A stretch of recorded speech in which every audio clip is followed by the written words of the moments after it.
Hello guys, welcome to the Rasta channel to discuss and explain the exciting storyline of your favorite series, SwallowedStar episode 2008.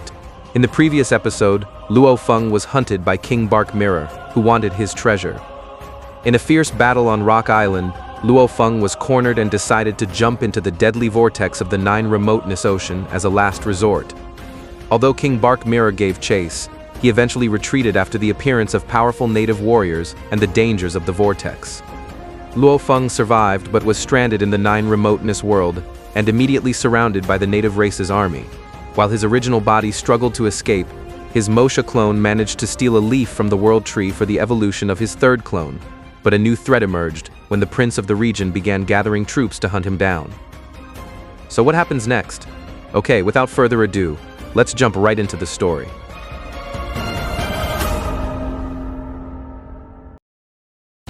The story begins with Luofeng hiding among large rocks. He realizes that the indigenous forces of the Remoteness world are beginning to systematically surround him after his presence is detected by their energy radar. Amidst the tension, Babata reports that within a radius of 10 billion kilometers, 3.05 million troops at the World Master level and 612 Immortals have been detected hunting for Luofeng, and the number of encircling troops continues to grow. On the other hand, the prince and his troops are seen leading the siege. He explained that their race was connected to the power of the Remoteness world, which could clearly detect everything around it, including alien races that did not originate from the indigenous race. So, even if Luofeng used a device to disguise his presence, he would still be detected as long as he remained in the Remoteness world. The prince was very confident that the alien race would not be able to escape his grasp.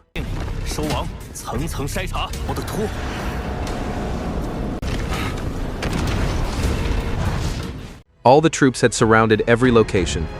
The good news was that Luofeng could still hide in a crack in the ground while monitoring the screen panel that showed the enemy conducting a siege in a circular formation with no escape. Facing a siege that was getting tighter every day, he spurred Shiwu Wing to fly as fast as lightning in order to break through the lines.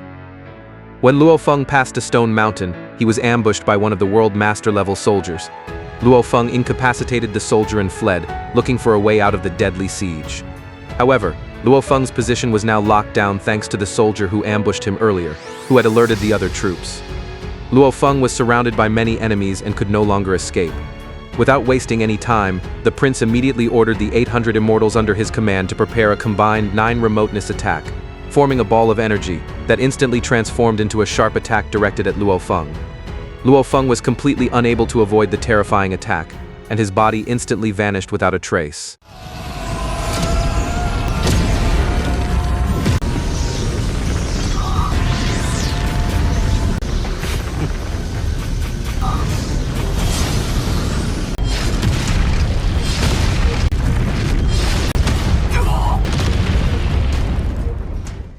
In the end, all that remained was a storage ring that had fallen to the ground.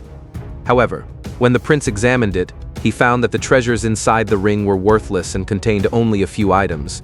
He was convinced that the Luofeng who had just been attacked was a fake. Therefore, he immediately ordered his subordinates to return to the encirclement formation and continue to narrow the target zone. The real Luofeng, who was hiding somewhere in the encirclement area, appeared to be safe. He did not want to face the enemy directly, because there was clearly no chance of winning. He only sent his alien slaves as sacrifices, disguised as Luofeng to buy time. Now, Luofeng was just waiting to see which would arrive first, the narrowing encirclement or Mosha's clone's body. That one Mosha Luofeng clone had now arrived at the Remoteness Ocean. Upon entering the Remoteness whirlpool, he could feel the resistance to moving freely and was unable to teleport. Entering the world of Remoteness was indeed very difficult. Fortunately, Mosha's body possessed a domain technique for teleportation. Otherwise, Luofeng would most likely have died before Mosha's body could reach its destination. While Mosha's clone was on its way, many fake Luofengs were successfully executed one by the enemy. The prince continued to execute the alien race that appeared as Luofeng in the ever-narrowing encirclement. Luofeng could finally see the whirlpool in the sky and the appearance of his Mosha clone's body, while the enemy was getting closer and closer. By then, the prince had killed 39 of Luofeng's slaves, Now the diameter of the encirclement had narrowed to 100,000 kilometers. According to him, at this point, the real Luofeng could hardly hide anymore. Various areas continued to be combed, and not a single location was overlooked.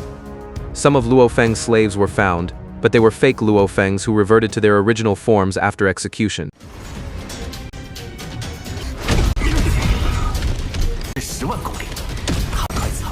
After reaching the meeting point and combing through all areas of the encirclement, the prince was surprisingly confused. He did not expect that the encirclement and hunt would only result in fake Luofengs, without the real one. Now the encircling troops could no longer find any foreign race auras around them.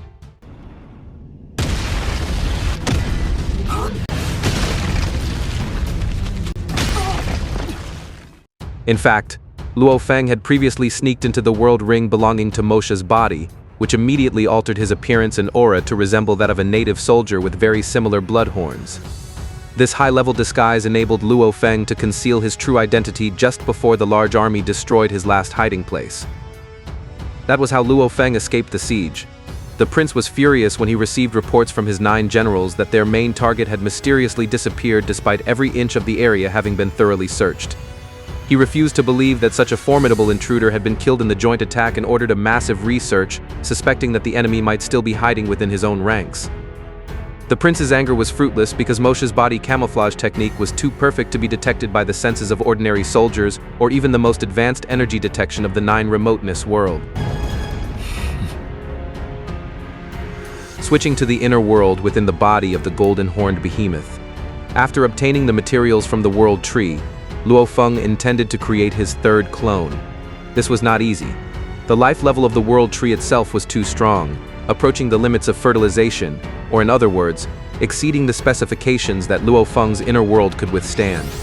Luofeng began to doubt whether this would work. When forming the golden eggshell, the energy inside the inner world began to be sucked in intensely. Babata and the others were seen resisting the powerful suction. Unfortunately, after sucking in a lot of power, the golden shell began to crack and exploded without producing any results. Luofeng's inner world could not withstand the level of life of the world tree, so the process had to end in failure, even though he had worked so hard to obtain the materials.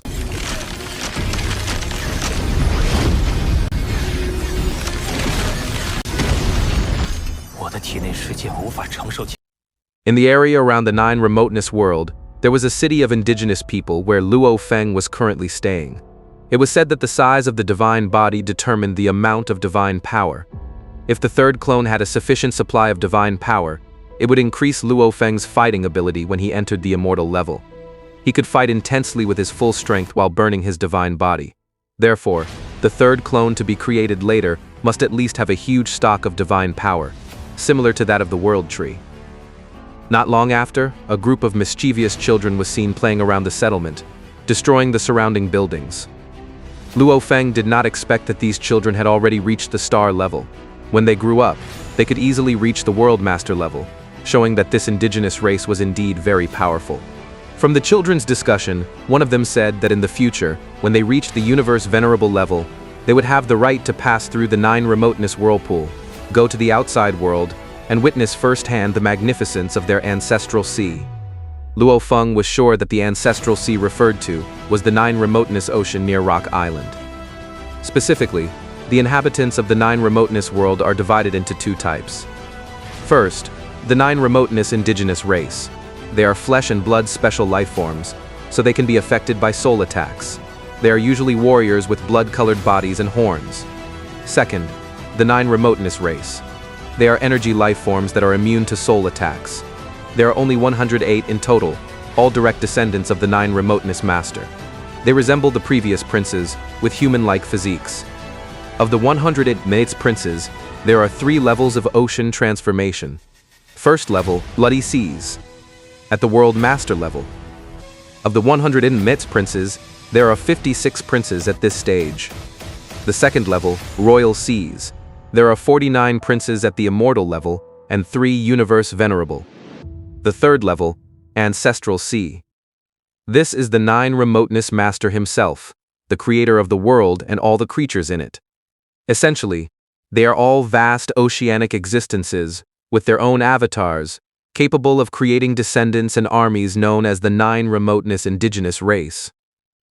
There is a rule that this ocean transformation must not be touched, not even by its own race. One of the children born from the royal seas told the arrogant child from the ancestral sea that those born from the royal seas could also become great people. From this information, Luofeng concluded that there were 108 princes in this place and 108 seas in the underworld of the Nine Remoteness Ocean. Clearly, this was no coincidence. Luofeng assumed that each bloody sea or royal sea was the embodiment of one of the 108 princes.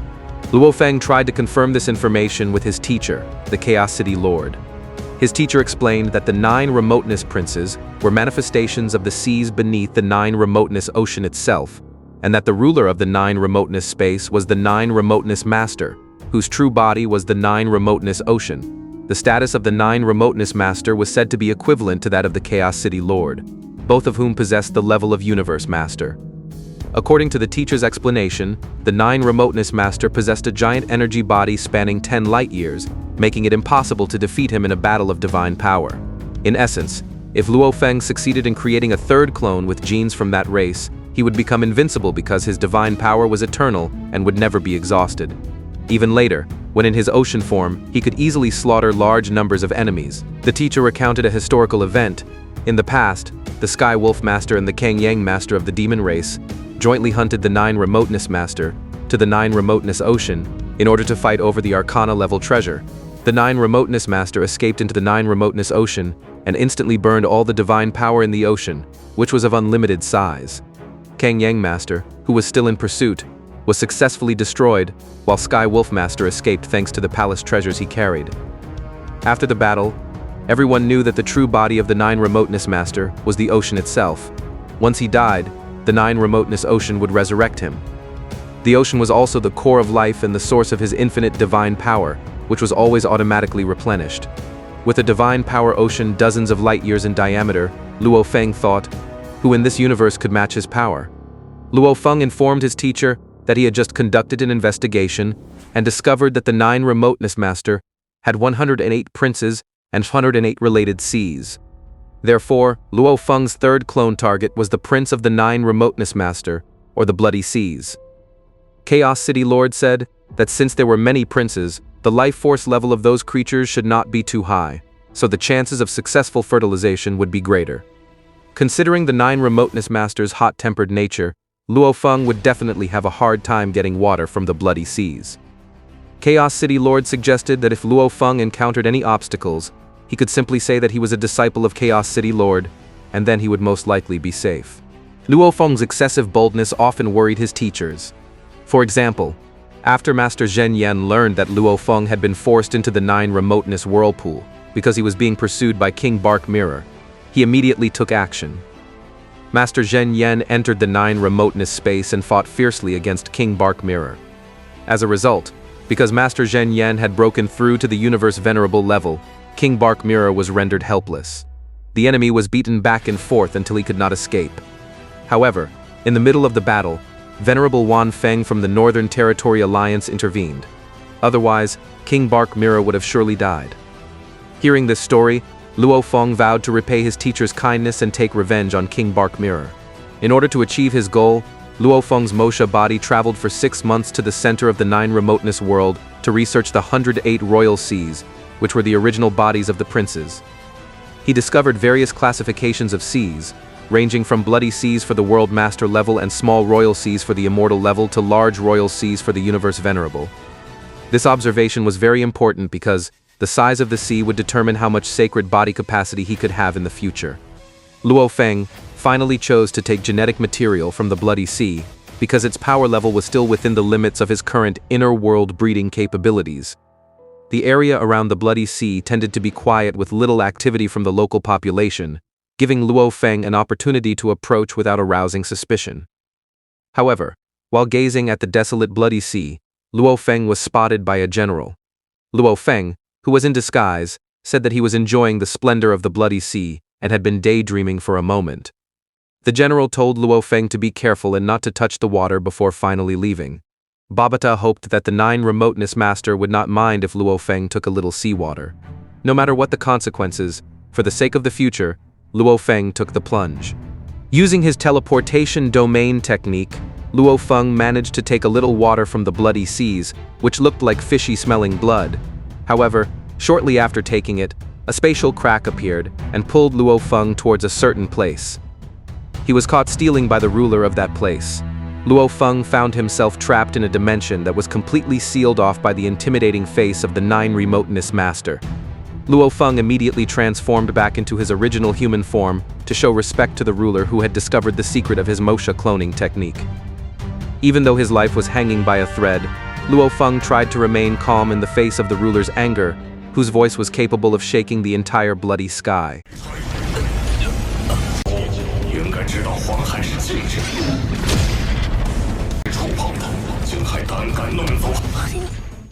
The 9 Remoteness Master tested Luofeng's fortitude with a voice vibration capable of crushing the mentality of a universe Venerable, but Luofeng managed to endure with his iron will.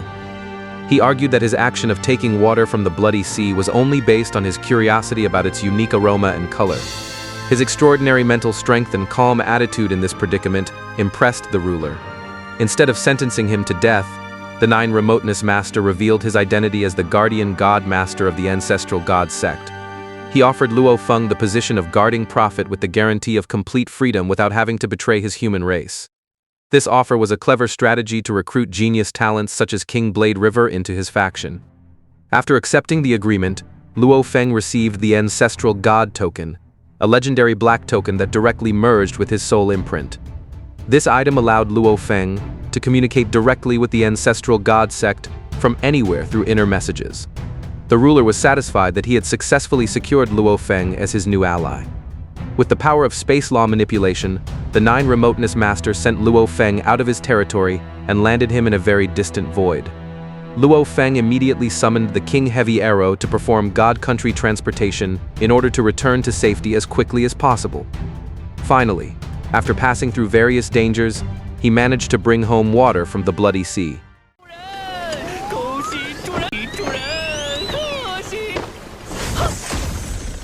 Inside the vast internal world, the body of the golden horned beast roared excitedly as the process of breeding the third body using the essence of the bloody sea was declared successful through the clone talent technique.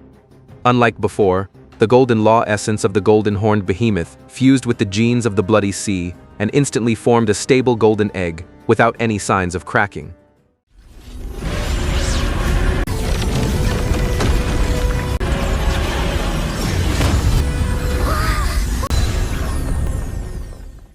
The appearance of a giant golden sphere in the sky signaled the beginning of a 600-year growth period that would give birth to the 9 Remoteness body with nearly limitless reserves of divine power.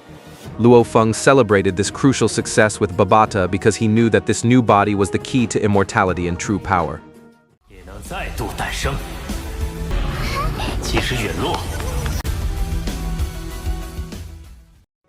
Then what happened next? Okay.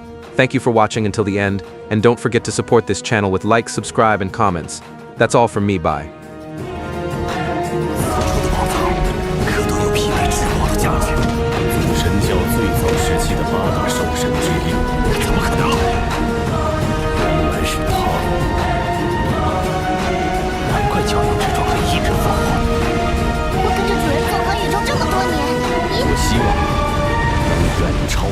Shang 象不出它的威力。